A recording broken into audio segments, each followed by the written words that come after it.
읽도록 하겠습니다. 고린도전서 15장 10절 말씀입니다.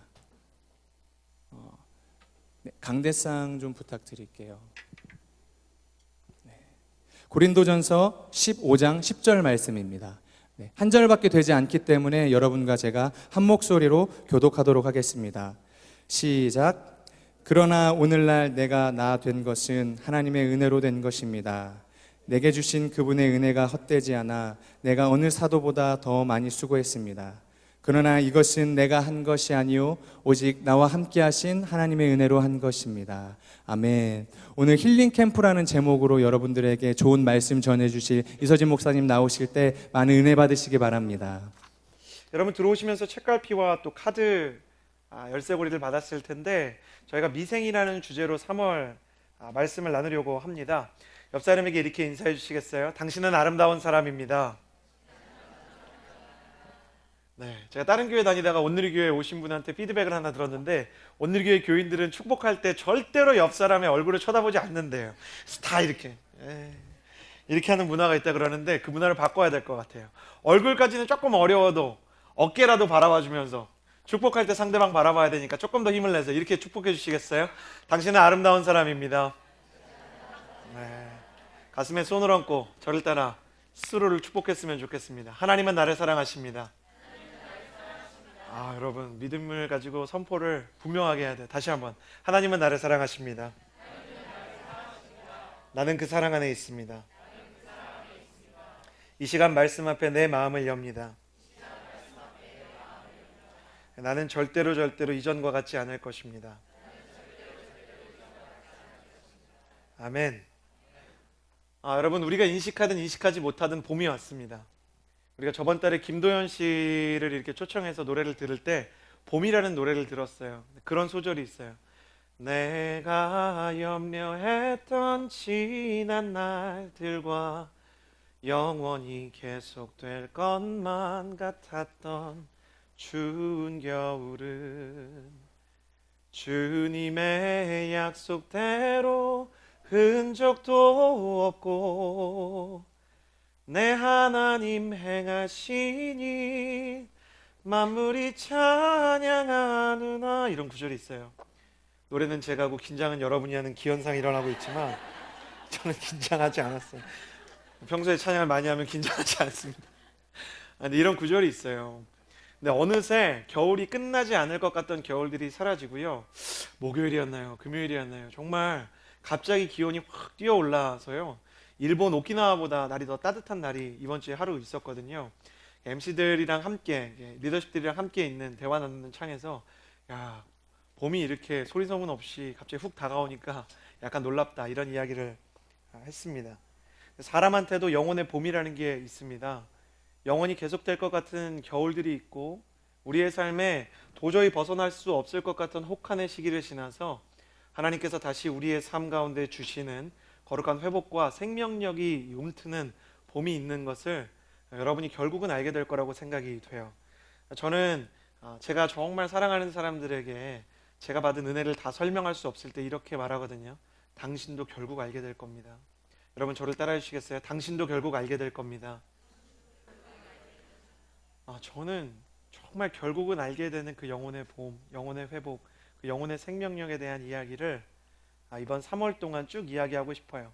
세상에서 미생이라는 드라마와 이 웹툰이 굉장히 유행을 했었거든요. 미생이라는 뜻은 사실 온전히 살지 못한 미약한 생명, 미약한 인생에 대한 이야기였는데요. 저는 세상이 우리에 대해서, 우리 청년 세대에 대해서 온전히 살지 못한 미생과 같이 바라보고 쳐다보는 게 너무너무 불편합니다. 하나님 앞에서 기도하다가 미약할 미자를 바꿔서 아름다울 미자로 바꿔야겠다는 생각이 들었어요. 이 미생이라는 주제는 하나님께서 우리의 삶에 허락하시는 가장 아름다운 인생을 의미하는 것입니다. 이번 3월 미생이라는 주제로 여러 가지 말씀을 나누고 메시지를 나눌 때 여러분의 인생 가운데 하나님께서 계획하신 가장 아름다운 삶과 관계와 거룩한 영혼의 회복이 일어나는 그런 3월 되기를 주님의 이름으로 축복합니다. 첫 시간으로 힐링 캠프라는 제목을 가지고 은혜를 나누고 싶어요. 여러분과 함께 처음 나누고 싶은 이야기는 왜 힐링이냐라는 거예요. 왜 힐링이냐? 요즘 문화 예술 사회 전반의 핵심 키워드가 힐링인 것 같아요. 혹자는 힐링을 넘어서 이제 한탄의 시기까지 가고 있다 얘기할 만큼 사람들의 마음 가운데 상처와 공허가 많은 것 같아요. 힐링 캠프, 힐링 센터, 힐링 콘서트, 힐링 푸드, 힐링 스토리, 힐링을 주제로 한 여행 상품이 있는데 관광 가이드가 아니라 가이드 대신 심리 치료사가 동행하는 여행 패키지가 나왔더라고요. 정말 힐링 열풍이다 이런 생각이 듭니다. 왜 우리 세대가 힐링을 논하게 되었는가? 누다심이라는 사람이 분석을 해봤는데요. 우리 전 세대는 정말 살아가는 것, 살아내는 것, 서바이벌이 인생의 주제였고요. 먹고 사는 문제, 이 어른들의 세대는 피딩이 주제였어요. 근데 피딩이 충분히 해결된 상태에서 베이비 부머 세대가 생기게 되죠. 아이들을 많이 낳고 폐허가 되었던 6.25든 2차 세계대전이든 전 세계가 한쪽에서는 2차 세계대전 때문에 한쪽에서는 우리나라에서는 한국 전쟁 때문에 폐허가는 도시에서 이것을 재건할 인력이 많지 않아서 수많은 사람이 태어났어요. 근데 50년도 채 되지 않아서 광화문 목판에는 수십 미터짜리 빌딩들, 심지어 100미터가 넘는 빌딩들이 막 들어서기 시작했고 사람들이 더 이상 건설할 땅도 없을 정도로 너무나 많은 발전을 하게 되니까 일자리는 줄어들었어요. 이제는 피딩의 문제를 가지고 더 이상 고민하진 않게 되었지만 힐링의 문제를 가지고 고민을 하는 거죠. 그래서 사회과학적으로는 이 베이비 부머 세대의 자녀들을 에코 부머라고 부릅니다. 그러니까 점점 저출산이 일어나고 사람들이 미래에 대한 희망을 가지지 않고 결혼은 늦어지고 자기 인생에 대해서는 계속 소외감이 생기는 시대인 거죠. 가장 큰 현실의 어려움과 고난은 취업이 어렵다는 거예요. 부모님 때는 어려웠지만 열심히 일하면 노력을 하면 호황기를 맞이할 수 있는 가능성이 있었는데 지금은 아무리 노력을 해도 호황기가 쉽게 오지 않을 것 같아요. 청년들이 대학을 다니면서부터 벌써 빚더미에 주저앉게 되고요. 그리고 자기 인생의 미래를 계획하기 전에 현실의 벽 앞에서 무릎을 꿇어야 하죠. 그러니까 그 어려움과 그 상처 속에서 누군가가 내 마음을 위로해 줬으면 좋겠다는 생각을 가지고 하루하루를 버텨나가야 되는 거예요. 하루하루를 살아나간다기보다는 하루하루 버텨나가는 것이 우리의 삶이고 그래서 세상이 어쩌면 우리에게 미약한 인생, 미생이라고 이야기하는 것이 아닌가 생각이 듭니다. 우리의 인생이 계속해서 상처와 치유의 연속을 거닐게 되고요. 사람들이 부모 세대에 가지고 있었던 열정을 상징하는 헝그리 스피릿 대신 헐트 스피릿을 갖게 되었죠. 마음 가운데 너무 많은 상처가 있고 치유를 받고 싶은데 치유를 받을 곳은 없는 거예요. 상처와 치유를 반복하면서 곳곳에 힐링 캠프로 찾아가 봅니다. 그런데 더 큰 문제는 우리가 찾아간 힐링 캠프에서 때로는 더 큰 상처를 받게 되는 거예요. 병원에 갔는데 가운은 의사 가운을 입고 있지만 상담할 때 보면 사업가인 거예요. 사람의 병에 대해서 관심이 있다기보다는 더 비싼 약과 더 비싼 치료와 더 비싼 수술을 권장하고 그리고 집에 가면 가장 큰 사랑을 받아야 되는데 집안에 가장 가까운 사람들이 원수처럼 으르렁거리는 거예요. 제가 교역자가 돼서요. 명절 때 상담을 하잖아요. 그러면 제일 큰 상담의 주제 중에 하나가 명절 때 형이 있고 동생이 있어요. 경제적인 문제로든 관계적인 문제로든 안 좋았던 거예요. 그래가지고 형이 오전에 온다는데 저는 오후에 가면 안 될까요, 목사님? 저한테 찾아와서 물어보는 거예요. 형이랑 같은 시간대 찾아보기가 힘듭니다. 삼형제인 곳은 미리 정하는 거예요. 오전, 오후, 저녁. 부모님을 따로 만나는 시간대를 정해서 부모님 입장에서는 아들 셋이 다 반갑기는 한데 서로의 교류가 없는 것을 보면서 또 가슴이 아프고 집안에 가서도 힐링을 받을 수 없는 아픔 가운데 처한 청년들이 얼마나 많은지 몰라요. 교회도 때로는 마찬가지입니다. 교회에 대해서 비판적인 분 저는 이해합니다.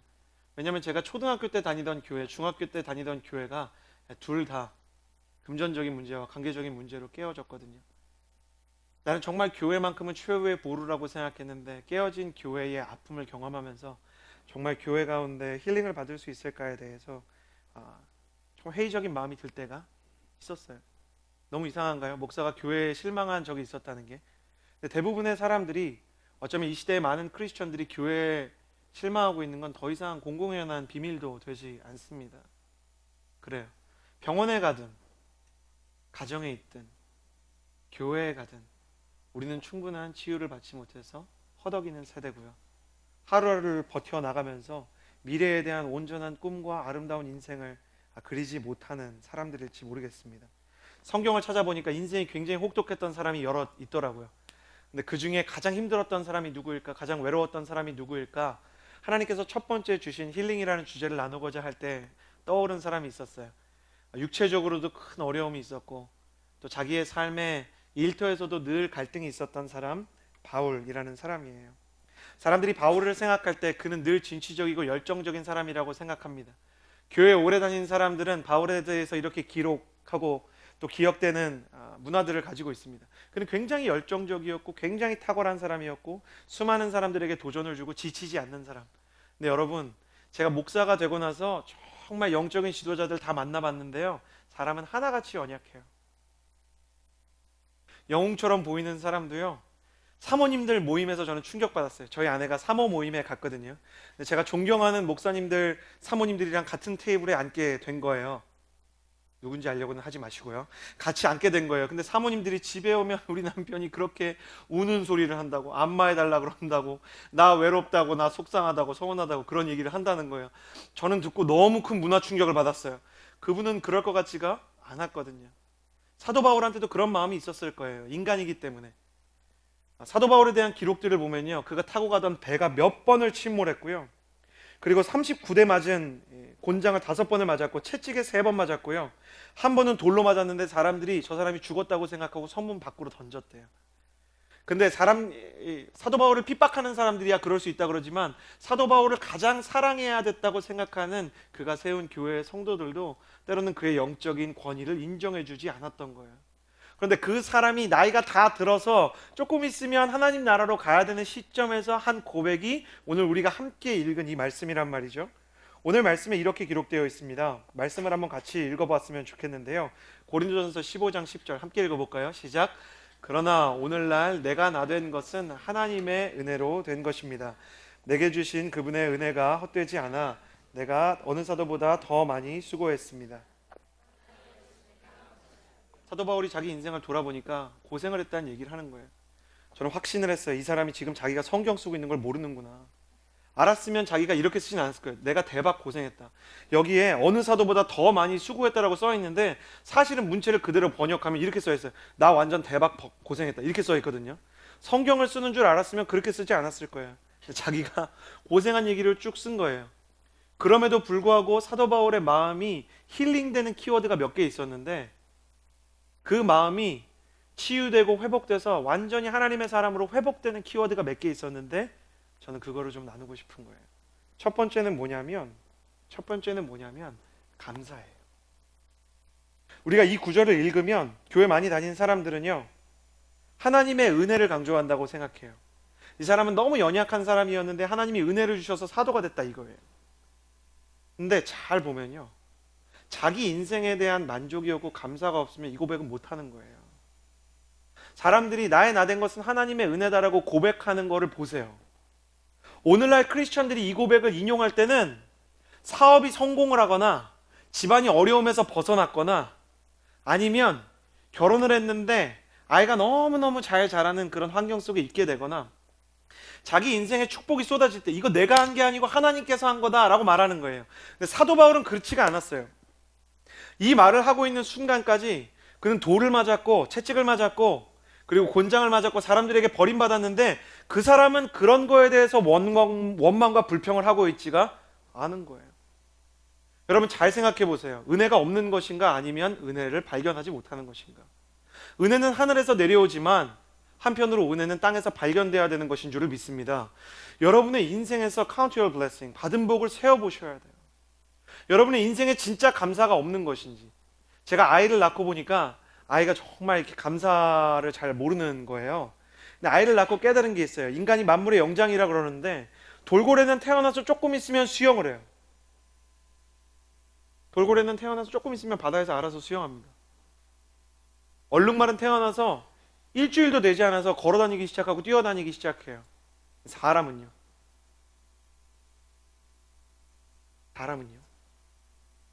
지구상에 있는 그 어떤 동물도 사람만큼 오랫동안 양육해야 되는 동물이 없어요. 하나님이 만물의 영장이시고 하나님의 형상을 닮은 사람을 왜 그렇게 연약하게 만드셨을까? 태어날 때부터 죽을 때까지 사랑과 은혜가 없이는 생존조차 할 수 없는 존재라는 것을 어린 시절 그의 본능과 심령에 각인시켜주고 싶은 거예요. 여러분, 그래서 권사님들이 지금까지 지내온 것 주의 크신 은혜다, 그 찬양을 그렇게 좋아하는 거예요. 돌아보니까 고생과 함께 하나님께서 은혜를 주셨다는 고백이 있는 거예요. 만약에 사도 바울이 하나님께서 은혜를 주셔서 여기까지 왔다. 그러나 그의 마음 가운데 감사가 없었다면 그는 그의 힘든 상황에 대해서 이렇게 얘기했을 거예요. 지금은 내가 이렇게 힘들지만 하나님께서 나에게 더 나은 내일을 줄 것이다. 지금은 내가 이렇게 어렵지만, 내가 상처가 있지만 하나님께서 나중에 나를 극복하게 할 것이다. 고백이 달라졌을 거예요. 내게 능력 주시는 자 안에서 내가 모든 것을 할 수 있고 자족할 수 있고 견뎌낼 수 있고 이겨낼 수 있을 것이다. 근데 그게 아니라 진짜 자기 삶이 감사한 거예요. 진짜 자기 삶이 너무너무 은혜가 있다고 생각이 되는 거예요. 저는 사역을 처음 시작하면서 2007년부터 계속 대학생과 청년들을 대상으로 사역하거든요. 근데 예나 지금이나 사람들은 결혼을 하고 나이가 들고 문화가 바뀌지만 새로운 청년들이 와도 바뀌지 않는 고민들이 있어요. 어떤 청년들은 태어나서 지금까지 살아온 내 가정 환경이 마음에 들지 않아서 부모님의 품을 떠나서 독립하는 것만 꿈꾸고 있고요.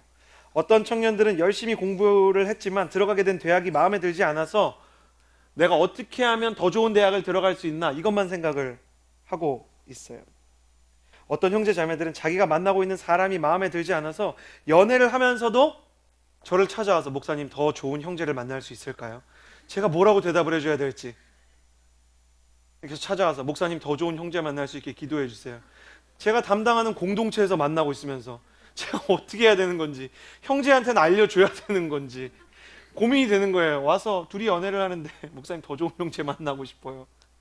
더 충격적이었던 일은 얼마 뒤에 그 형제도 와서 그러는 거예요. 더 좋은 자매 만나고 싶어요. 그래서 제가 조언해 줬어요. 두 사람은 헤어지는 게 좋겠다고. 서로의 마음을 너무 모르는 것 같다. 진지하게 얘기를 좀 해봐라. 너무너무 충격적인 거예요. 현재의 내 삶과 나의 존재가 마음에 들지 않기 때문에 신앙의 기반도 거기 있어요. 불만족. 기도를 하는데도 기도의 기본적인 정서가 원망과 불평인 거예요. 근데 여러분 한번 생각해 보세요. 너무 단순하게 하나님이라는 분이 있어요. 그리고 그 하나님이 우리의 삶에 굉장히 많은 도움을 주고 계세요.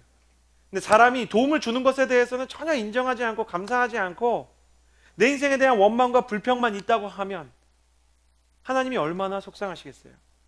사도 바울이 우리에게 가르치고 있는 것, 그가 비록 자기가 성경을 쓰고 있다는 인식을 하지 못하고 친한 사람들에게 편지를 쓰고 있지만 우리에게 가르치고 있는 것은 진짜 힐링은 감사와 은혜를 발견하는 데서부터 시작된다는 거예요.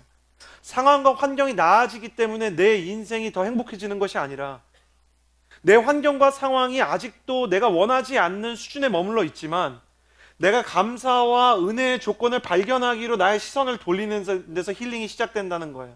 진짜 치유가 시작된다는 거예요.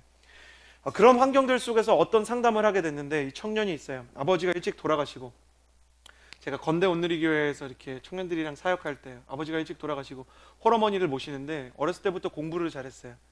근데 아버지가 안 계시니까 이 청년이 딴 거는 못하는데 두 가지를 잘했어요. 하나는 공부, 두 번째는 힘이 세요. 공부와 힘. 당연히 공부를 잘하고 힘이 세면 이 나라에서는 기회가 되면 공부를 해야 되잖아요. 형제는 힘을 선택했어요. 그래서 그 힘을 가지고 뭘 했냐면 시장에서 굉장히 무거운 물건들을 날르면서 고등학교를 중퇴하고 일을 시작한 거예요. 그래가지고 사람은 너무 좋아요. 생긴 것도 너무너무 이렇게 푸근하게 생기고 만나서 얘기를 해보면 따뜻하고. 근데 자매들이 이 형제가 고등학교 중퇴라는 것만 들으면 이렇게 멀리 하는 거예요. 너무 좋은 사람인데. 그는 열심히 일을 해서 비록 홀어머니를 모시고 있었지만 그 굉장히 열심히 해서 자기 가게와 자기 바운더리를 딱 가지고 있는 사람이었어요. 자매들이 알아주지를 않는 거예요. 순장을 해요. 근데 순원들이 다 자기보다 학력이 높아요.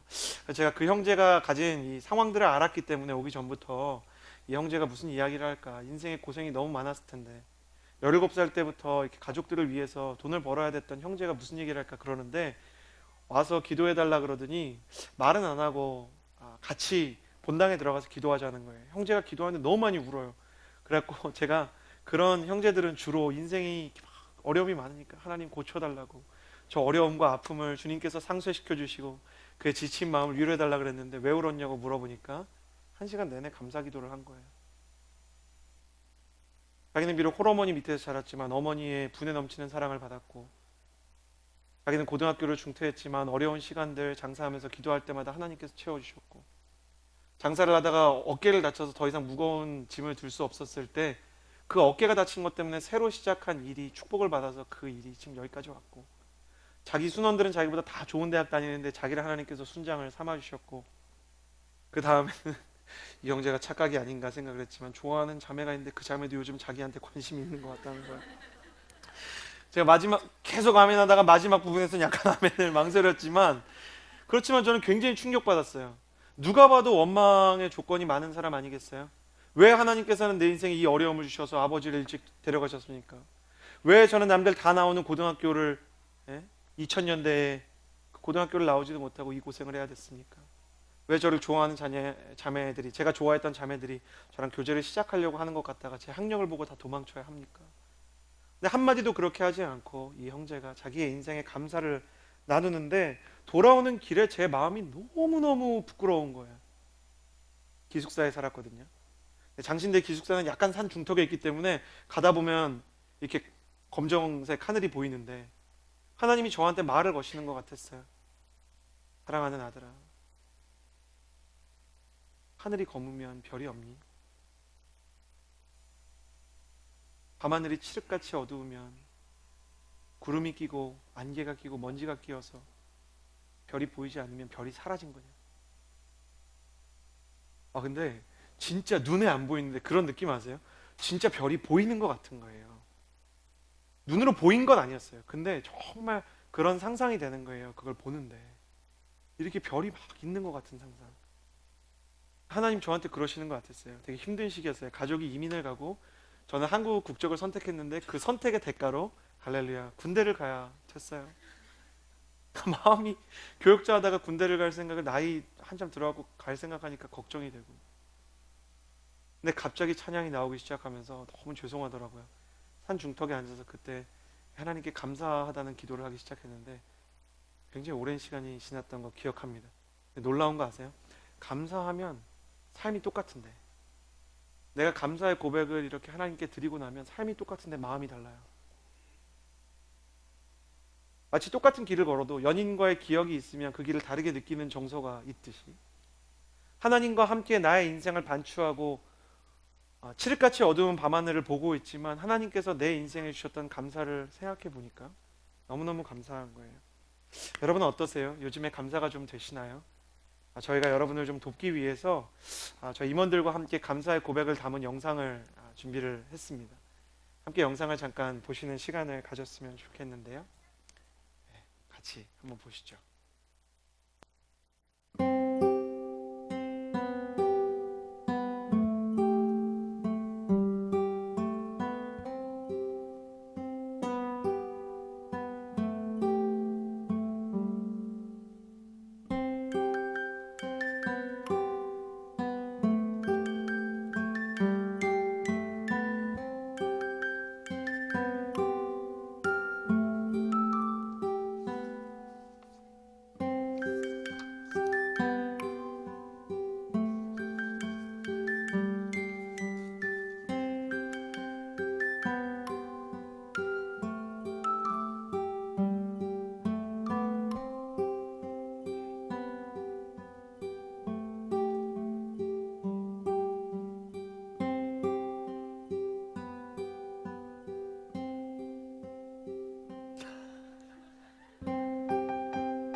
여러분은 어떠세요? 여러분의 삶에서 감사 발견하려고 노력하고 있습니까? 죄악된 세상에서 원망은 가만히 두어도 우리의 삶에 마치 신발에 들어있는 모래처럼 발견되지만, 감사는 우리가 마음을 다해서 발견하려고 애를 써야 발견할 수 있는 것이라는 것, 사실 우리가 알고 있습니다. 그래서 좀 도와드리려고 합니다. 들어오실 때 작은 카드를 하나 받으셨을 텐데요. 저희가 이 미생에 대한 기대를 담은 글귀와 그리고 여러분의 이름을 적을 수 있는 곳, 또 설교와 감사의 노트를 만들어 두었습니다. 지금 이 설교를 듣는 동안 여러분의 마음 가운데 감사의 조건이 있는지, 그리고 내 인생이 어렵고 내 삶이 내 마음대로 되지 않지만 혹시 나의 삶에서 하나님께서 주신 은혜가 있는지 펜을 들어서 한번 적어 보시겠어요? 혹시 펜이 없으신 분들, 저희 CH630은 훌륭한 공동체입니다. 볼펜도 제작해서 가지고 있거든요. 손을 들어주시면 적을 수 있도록 도와드리겠습니다. 한번 생각해 보시겠어요? 이번 주에 가장 감사한 일이 무엇이었을까?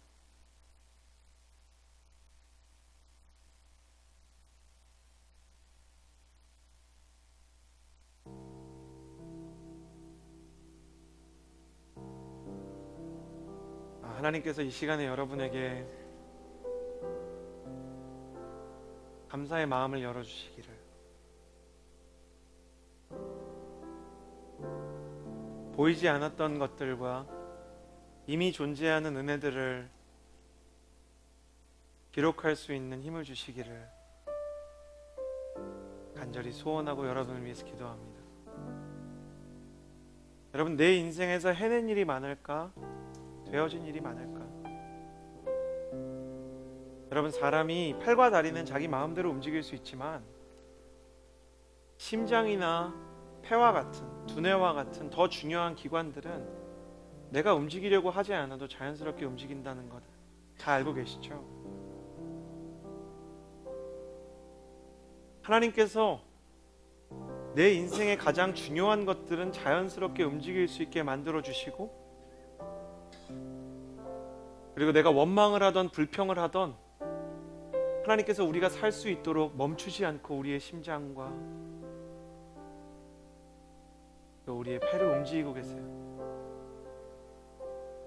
많은 상처가 있으시죠? 많은 어려움과 헐트 마인드가 있으시죠? 그렇지만 우리가 발견하지 않고 바라보려고 하지 않았다 뿐이지, 어쩌면 굉장히 많은 감사의 조건이 있는 것이 아닌가 해요. 여러분, 아까 영상에서 한 지체가 우리 부모님의 아들인 것이 감사하다 그랬는데 상의한 게 아닌데 그 부모님이 우연히 이 예배에 온 거 알고 계십니까?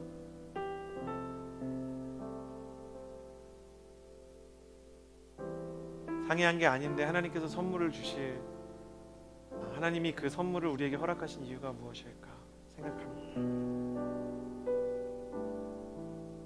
아름다운 인생이 되고 싶다고 생각하는 것도 중요하지만 내가 이미 아름다운 인생이라는 것을 내 스스로 인정할 수 있는 고백, 그것이 더 필요한 시대가 아닌가 생각합니다. 감사는 겸손한 사람이 발견합니다. 사도 바울이 한 사람으로서 도무지 해낼 수 없는 업적을 이루었거든요. 사도 바울이 걸어다닌 거리를요, 제가 계산해봤어요. 이번 주에 2만 킬로미터더라고요. 비행기도 없어서 제대로 된 마차도 없이 2만 킬로를 걸어다닙니다.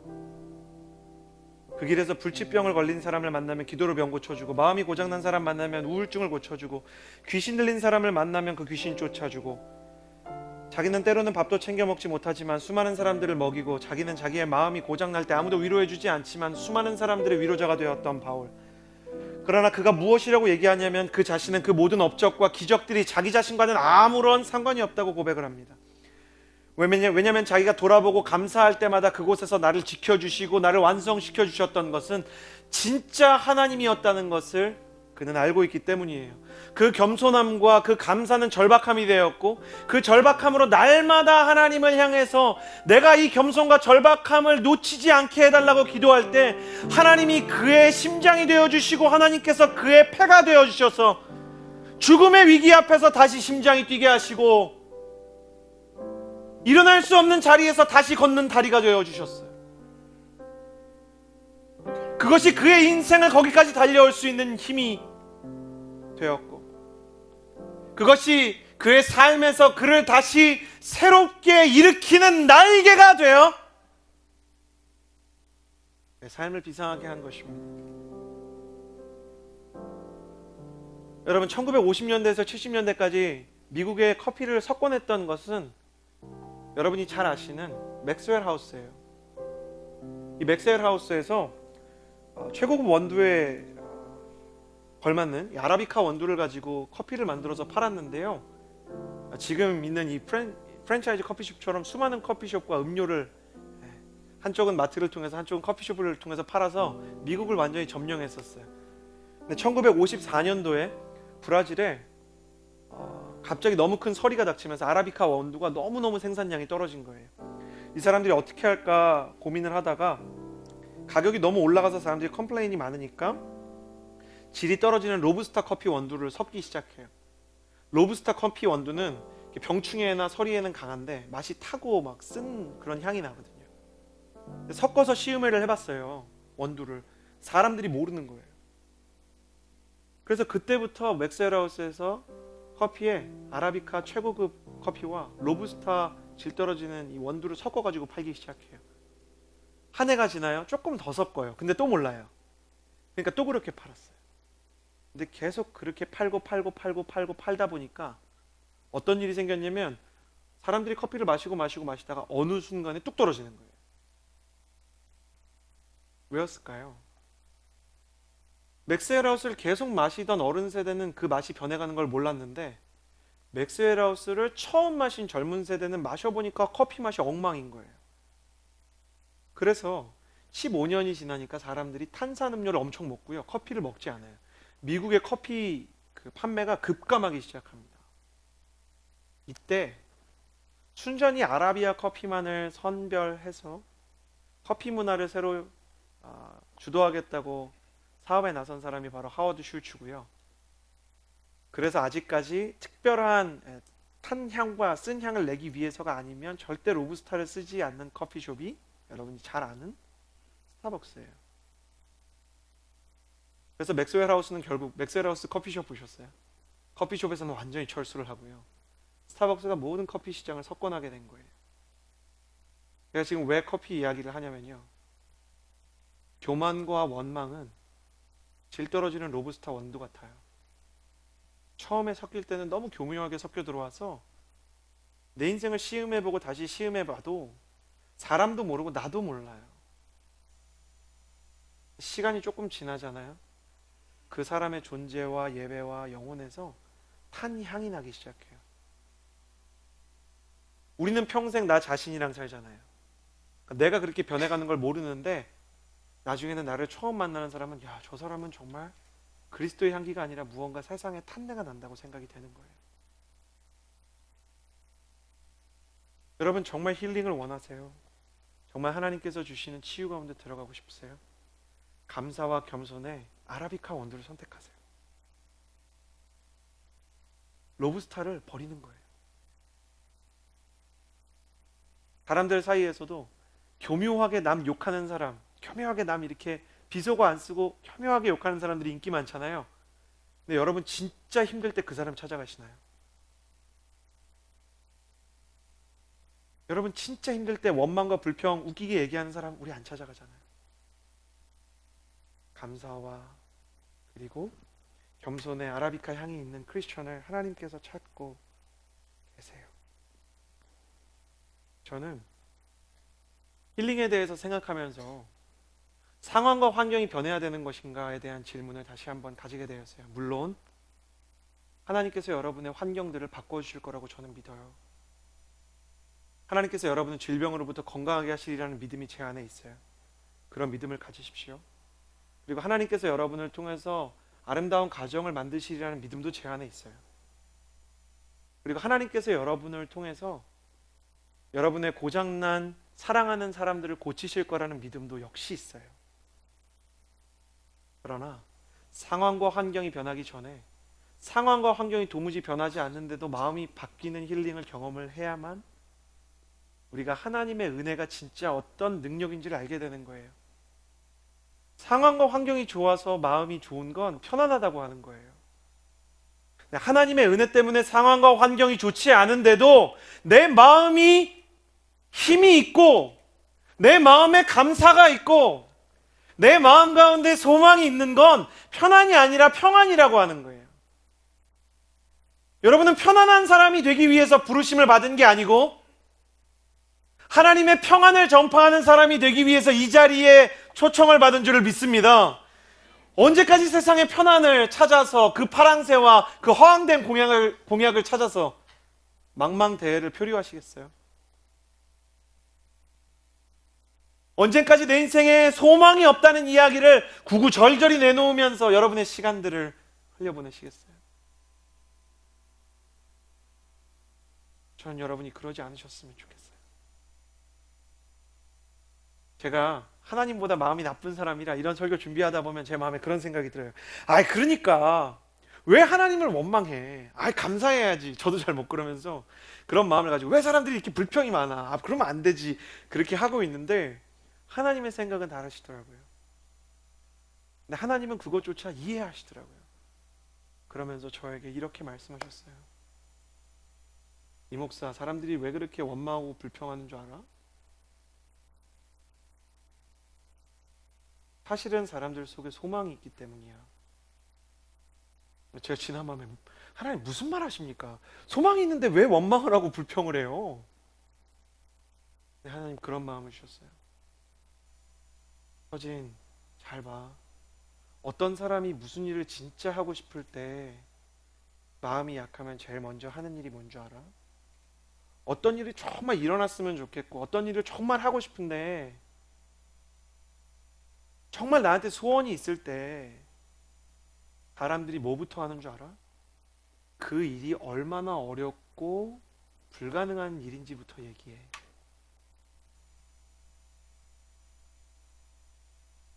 서진, 나는 너가 내 눈을 가진 목사가 됐으면 좋겠어. 어떤 사람이 우리 아빠는 절대 안 변해요 그러면 너는 그 뒤에 있는 소리를 들어야 돼. 정말 안 변할 것 같은데 변했으면 좋겠어요.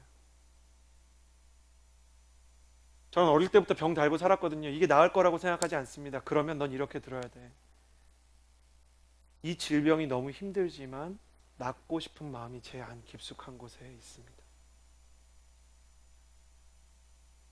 제가 어느 학교를 가고 싶은데 돈이 진짜 없거든요. 전 실력도 안 되거든요. 그러면 그 사람이 진짜 그거 하고 싶다는 거 알아야 돼. 그 사람들한테 필요한 거 너 지금 읽고 있는 성경에서 말하는 내 은혜야. 은혜가 있으면 그 사람의 원망이 소망으로 바뀔 수 있어. 은혜가 있으면 그 사람의 불평이 감사로 바뀔 수 있어. 은혜가 있으면 그 사람의 높은 마음, 무례한 마음이 겸손한 마음이 될 수 있는 거야. 서진, 이 목사 자기는 이거 믿어 그러시는 거예요.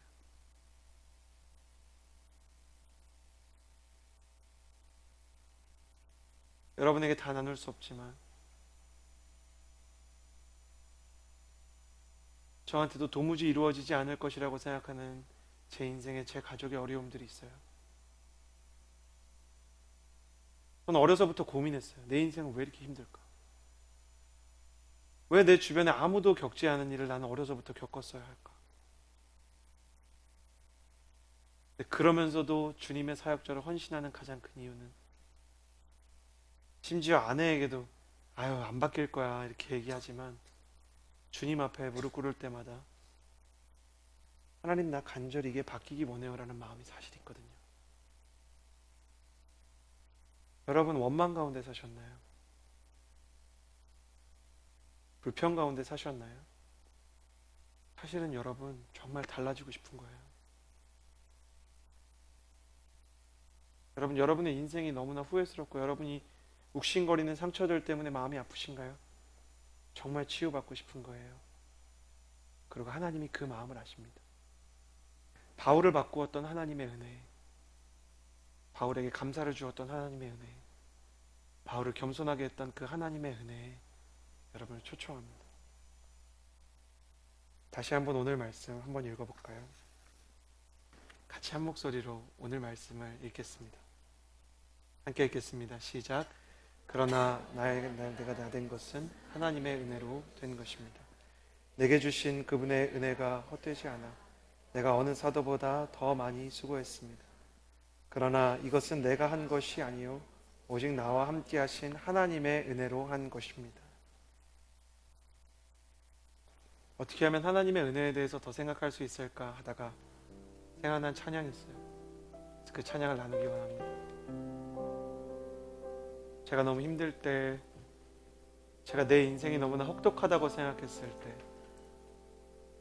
가족의 문제로 가족들의 상처와 아픔을 바라보는 아무것도 도와줄 수 없는 무력한 자녀와 오빠의 심정으로 눈물과 한숨으로 밤을 지새울 때 나를 다시 일으켜 주었던 그 하나님의 노래, 여러분과 함께 나누기를 원합니다.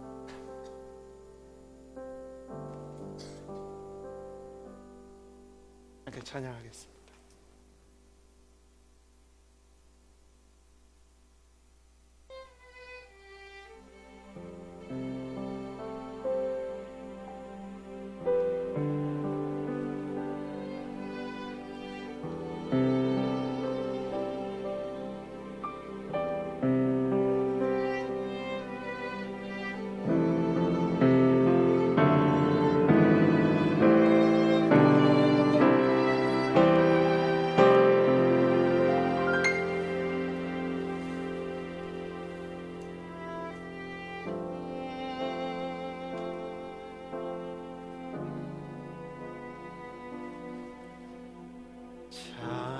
찬양하리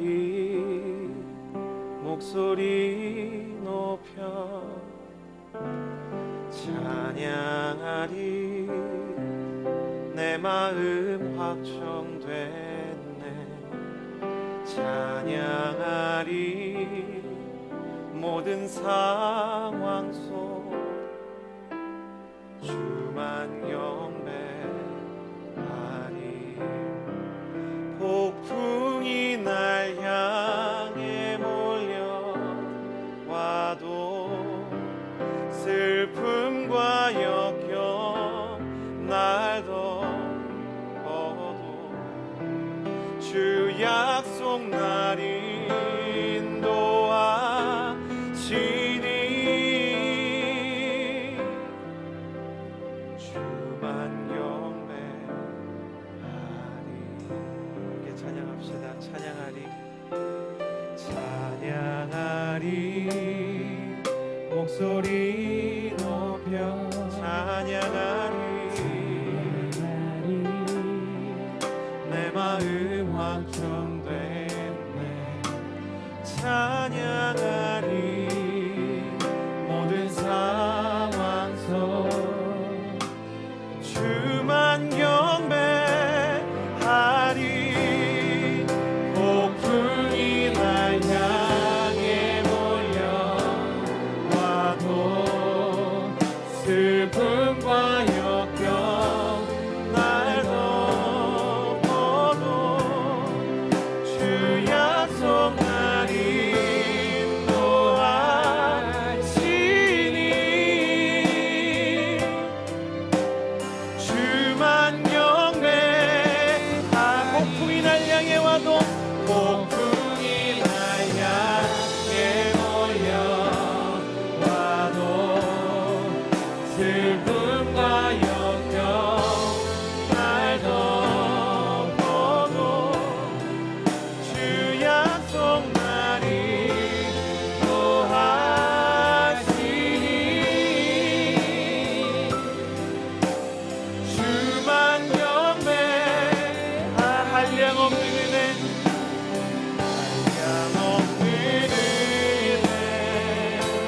이미 내 삶을 애워쌌던 내 삶을 애워쌌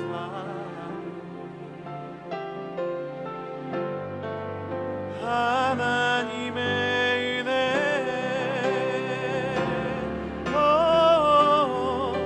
나 주저함 없이 그 땅을 밟음도 나를 붙드시는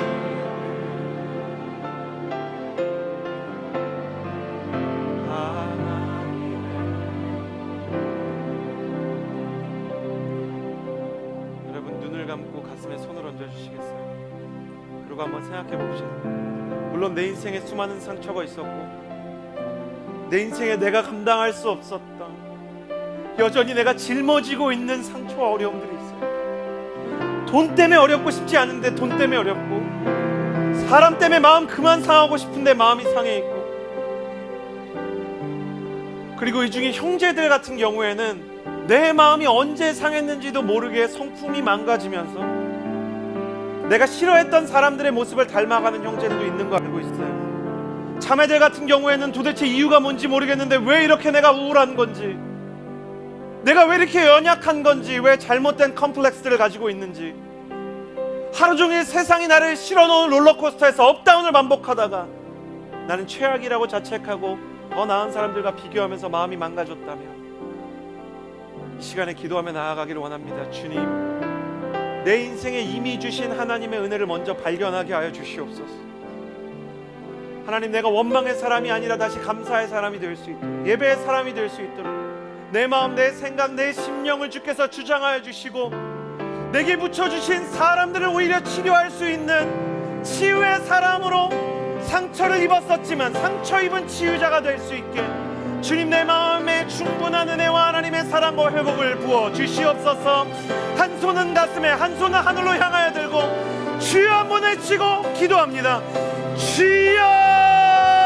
신실하신 하나님 아버지, 기도하며 나아갑니다.